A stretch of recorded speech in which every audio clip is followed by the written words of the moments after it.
Hi guys! Welcome back to my channel. So, usapang Bea Alonzo na naman tayo kasi hindi matapos-tapos ang trending topic ngayon ng pagpapakasal ni Bea Alonzo.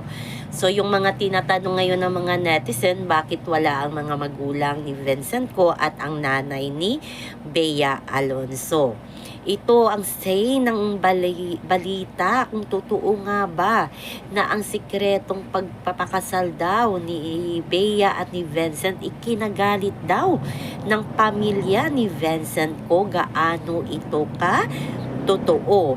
Kaya marami na ngayong haka-haka na yun nga ikinagulat ng mga magulang ni Vincent Ko na nagpakasal ito kay Bea Alonzo ng sekreto. So ano ba ang mangyayari? Gaano ito katotoo? Pero sa kabilang banda may isang news naman nagsabi na hindi totoo na hindi tanggap ng mga magulang or ng pamilya ko si Bea Alonzo. Tanggap na tanggap daw siya lalo na ng nanay ni Vincent Ko na si Susan Ko. Alam naman natin na ang mga Ko ay grabe kayaman. Chinese yan.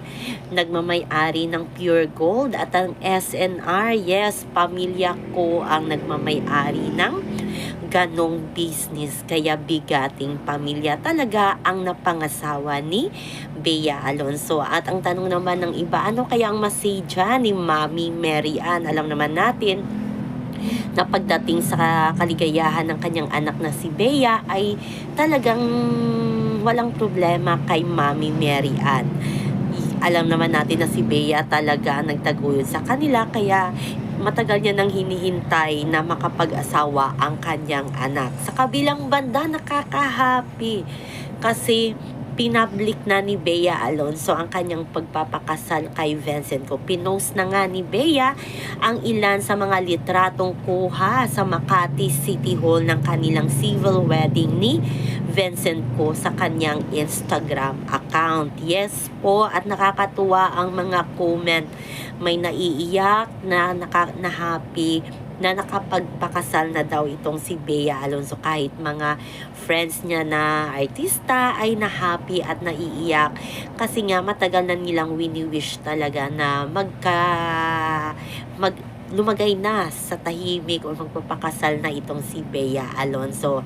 Kahit mga fans ngayon ay parang nag-rejoice dahil nga hindi na huli si Bea Alonzo. May asawa na siya. So yun lang po guys ang ating update sa ngayon. Hanggang sa muli. Bye-bye. Also remember, wag po tayong magpaka-stress. Ayan, love lang tayo guys. Breathe good.